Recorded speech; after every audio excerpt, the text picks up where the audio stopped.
Hello everyone and welcome to me recording the second to last episode of the AutoGames Season 1 1950s. That name got long. Anyways, we are here at the CarJump arena for the last event, the CarJump. In this event, the cars will be going down this ramp to then fling off at the end. And then we shall see what kind of score the cars will get. And don't worry, it's entirely safe. We have a bit of sand and some water at the end. That should be more than safe enough. Our first contestant is the Adam Respect. Let's start the engine. And then let's go.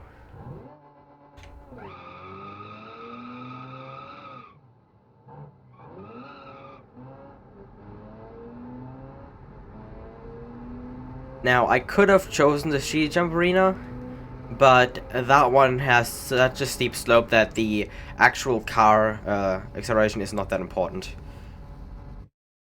And that was a perfect pause. Then, let's see how far the Adam Respect made it.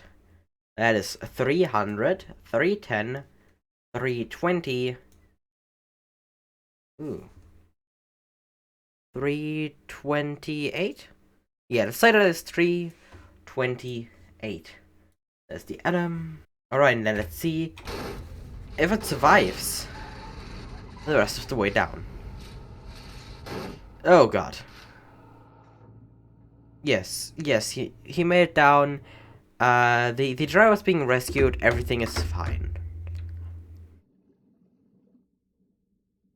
Then let's move on to our next contestant. And here's our next contestant, the China Tourismo.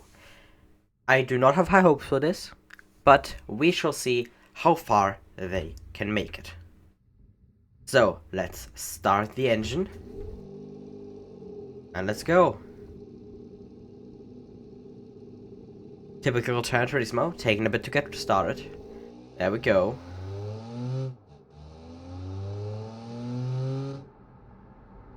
That is a new top speed record for the China Tourismo. Let's see how far this speed will get it.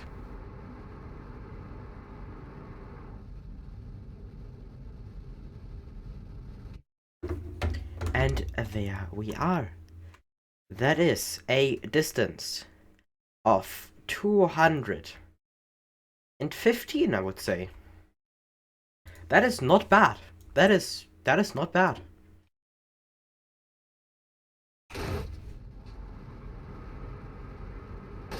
And it also survived. Oh god. Well, mostly survived. Can someone check up on the driver? The China does not have the best safety. I sincerely hope he made it. Well then, let's move on to our next contestant. Alright. Our next contestant is the Dragon's Breath Drake. This one is an off-road car with good suspension, so it should survive the end. The question is, how far can it fly? Let's start the engine, and we should have probably waited for the lights to go green. Let's do that. 3, 2, 1. Go, go, go.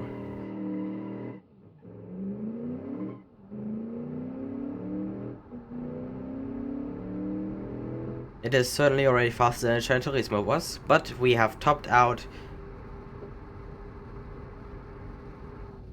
And the engine is actually still alive. But it is a very heavy vehicle, which means it did not make it that far and only really made it 205 meters. You heard that right, folks, 205 meters.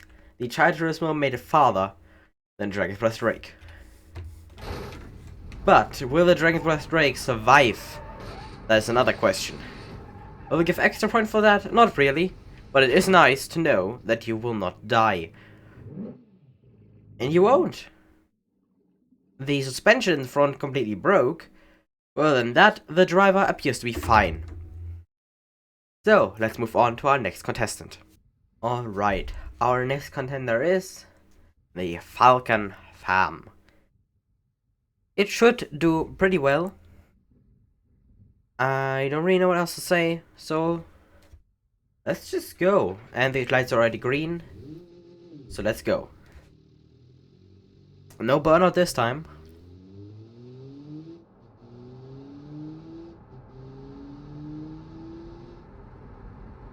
Oh boy, we have topped out.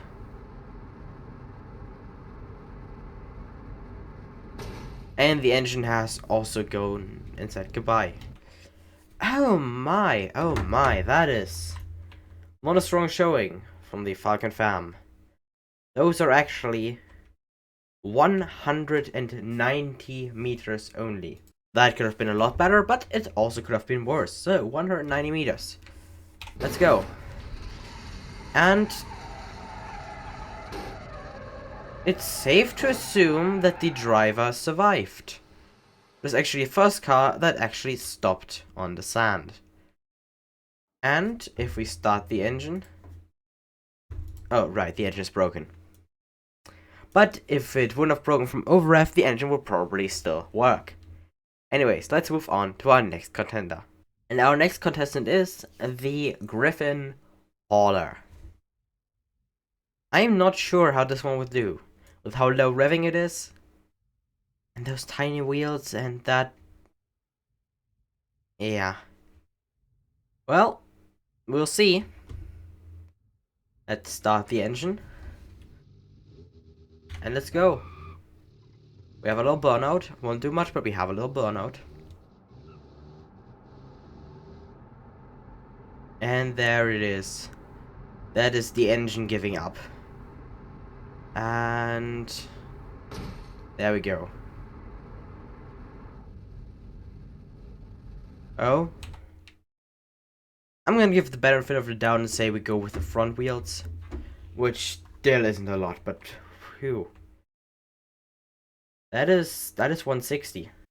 That is 160 meters for the Griffin Hauler.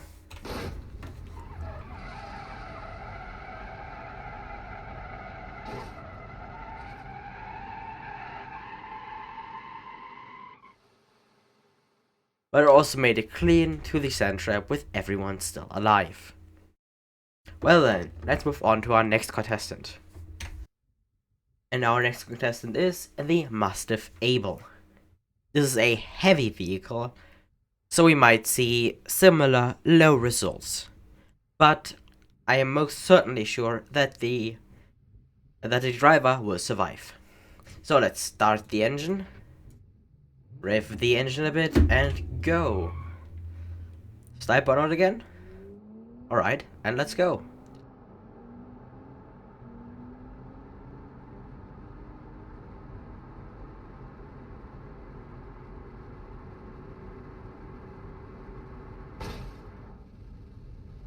Oh, that is some top heaviness.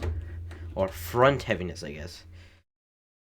And those are 170. That is 170 meters. So the Mastiff Able has gotten 170 meters. Let's keep going. But as I suspected, it made it to the end without much problem. Although the brakes made these work. Although, we are most likely going to survive that. So don't worry. Then, let's move on to our next contestant. Our next contestant is the Piston SUV. This might have similar low results. There are a lot of heavy vehicles in this time. So, let's start the engine. And let's go.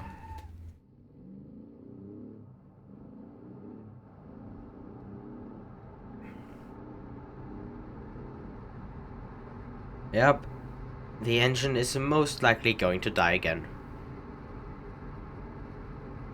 Oh, it didn't. The engine actually survived this time. Oh boy. That is 198. Sure, let's call that 198. Good enough. Oh, that is... Oh boy, that is our first rollover.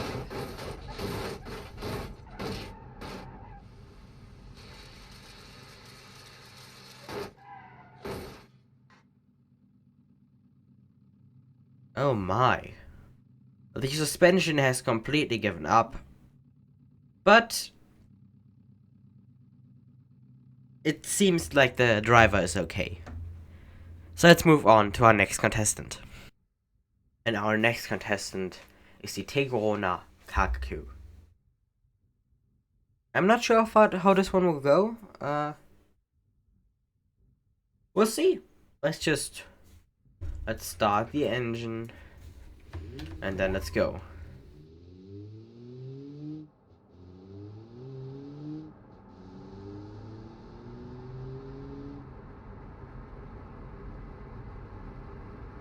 And again, the engine is most likely going to die. No, it actually made it.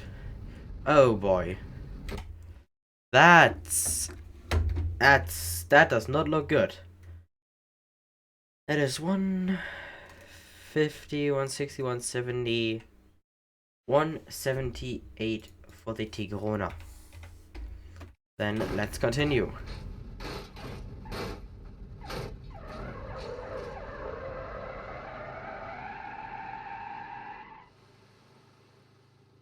Well, that rollover could have been a lot worse. And it actually still drives.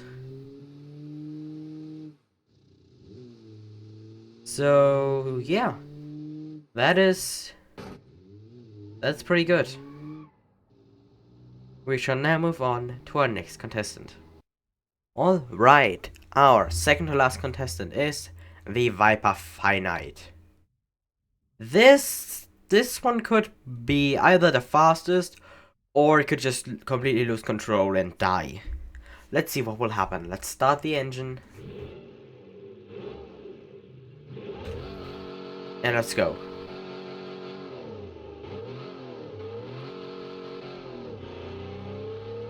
It's a straight road, so it should be fine.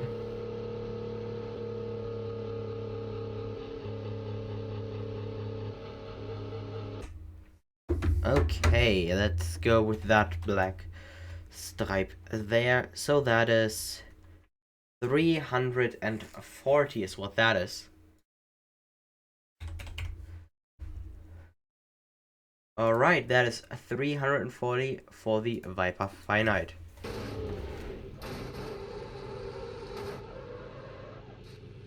Oh boy. And that's a rollover.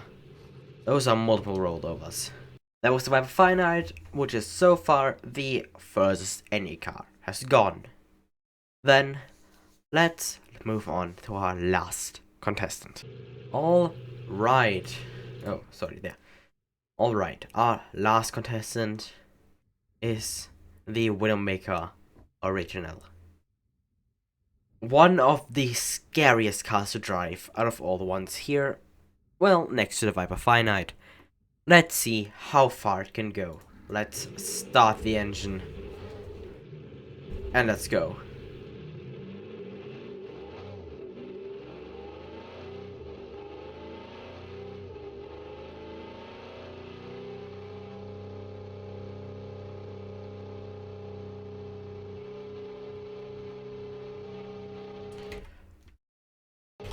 Oh no. It has not made it anywhere close to where I thought it would. It has only made it to 190. Well, maybe a bit farther than that. Let's call it like 191 is probably what that was. I can't exactly have 190 because the Falcon Fam already has that exact number. So let's say I want to make it was a bit further. Because it honestly kind of was. Maybe around somewhere here. Well, this... Alright, it did not fall over like I thought it would.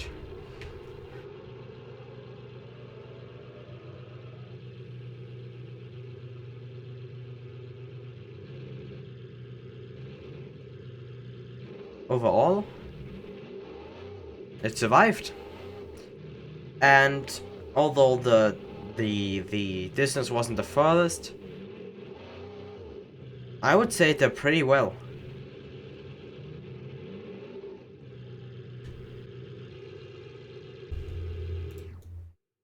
Those were all of our contestants for this last event. Let's go over to the score and see who got what place. Alright, now let's tally up the points for the ski jump. Before we do that, yes, my voice probably sounds a bit different. The reason for that is that the first half of this video was recorded quite a while ago, and I'm only now recording this second half of the last part of it, because I realized I had this video sitting around and that I should probably just get it done and upload it so that the first season of the AutoGames is done, so that I can then, once I am fully ready to get back to recording, that I can then record the second season. The reason there hasn't been any videos for a while is mostly school, internship, which is connected with my school, and also the fact that I haven't been feeling very well. At the moment I'm also still recovering from my wisdom teeth removal, so it's gonna be a few more weeks until I can even really record again. Anyways, let's tally up the points, see who won overall, and wrap this season up. Now, the ski jump. In last place is the Griffin, which gets 1 point. Sadly, I do not have written down how far they jump, but you saw that in the first part of the video. 9th place is the Mastiff. It gets 2 points, just like, with all the other competitions. 8th place is the Tigrona. In 7th place is the Falcon. In 6th place is the Widowmaker. In 5th place is the Piston. In 4th place is the Dragon's Breath. In 3rd place is the China Tourismo, surprisingly. In 2nd place is the Atom, and in 1st place is the Viper. Those are our standings for the ski jump. Now, let's get to our overall points. In 10th and last place, with a total points of 19, is obviously the China Turismo. Because where else would this be? It is made as a terrible vehicle. But it tried its best. It got 19 points. It got quite a lot of points in this last event. Then, in 9th place, the Griffin Hauler. Yeah, this isn't a big surprise either. It was made as a van, as a hauling van. It doesn't have a lot of power, it doesn't have a lot of grip, it's just, utility vehicle. It's gonna get pretty bad. It's gonna be pretty bad. In 8th place, the Tigrona Kakaku. This surprised me. I thought I had built a pretty good car here, and thought it would get better, but it did fairly well. It's not last. It's 3rd to last, but it's not last. And it has a total points of 34. The Griffin has 33 points, so this was actually quite close between these two. In 7th place with 38 points, the Falcon. I'm honestly still quite proud of how this was built. Looking back, it's been like, at least half a year since I built all of these and recorded the first part of this video. But I like this car. And, 7th place. Now, let's move up to the other vehicles. In 6th place, with 42 points, the Dragon's Breath Drake. A simple pickup truck that did surprisingly well. In 5th place, with 56 points, the Atom Respect. I really like this car. It drives fairly well, it, in my opinion, looks quite nice, and it's got a good engine. But what do you want? In 4th place, with 60 points, the Mastiff Able. It's a big luxury car, and did quite well in these competitions, something which I was not expecting. But 4th place. Then in 3rd place with 61 points, the Viper Finite. This thing I can remember being quite hard to drive, having lots of problems, seeing as it was a rear-wheel of car with a giant V16. But 3rd place, congratulations. In 2nd place, with 66 points, the Piston. It was supposed to be an early SUV, which is stupid because SUVs didn't exist back then, but I'm going to continue building weird SUVs with the Piston brand in the 2nd season, which I'm hopefully going to be able to record fairly soon, but we'll see. And got 2nd place, like I already said, which is quite impressive. Now, in 1st place, you already saw it because I didn't do my camera work very well, but 1st place with a quite a huge lead of 98 points. So 1st place car is 98 points, the Piston had 66 points, that is quite a lead. In 1st place is obviously the Widowmaker. This was not supposed to be a winning car. This was supposed to be a weird car that I was gonna add because I didn't know how to fill the 10th spot. But it won. Even though it's got, shit ton of power and no brakes, and the steering is kind of weird, it still was one of the more drivable high-powered cars, which is the main reason why it won. So, 1st place goes to the Widowmaker. Congratulations. And with that, I'm going to wrap up 1st season of the AutoGames. This whole thing was quite fun to record and organize, and, well, organize in the way of get myself organized to record it, but it was fun. Building all these cars, all of them with different parameters or, different reasons for them to be built. It was cool, it was interesting, it was something I hadn't done before. And I'm quite excited to record a 2nd season in the future, because with the next seasons we're going to move up by a decade, so next season is 1960s, then it'll be the 70s, the 80s, the 90s. It's gonna get, the cars are gonna get better, they're gonna get faster, they're gonna get more easier to control. And I'm gonna have to learn how to design cars for those time periods. Now, I am ranting on again, as I usually do, and I'm also talking bullshit, as I usually do. So let's just wrap this whole thing up by me saying to all of you, thank you for watching this episode, to be precise, seeing as it's been such a long while since I've made anything on this channel. I'm hoping to return fairly soon. We're going to be returning with hopefully the 2nd season, as I already mentioned a bajillion times, as well as perhaps playing some War Thunder, playing some Sprocket perhaps. I'll see. Until next time, I will see you all again later. See ya!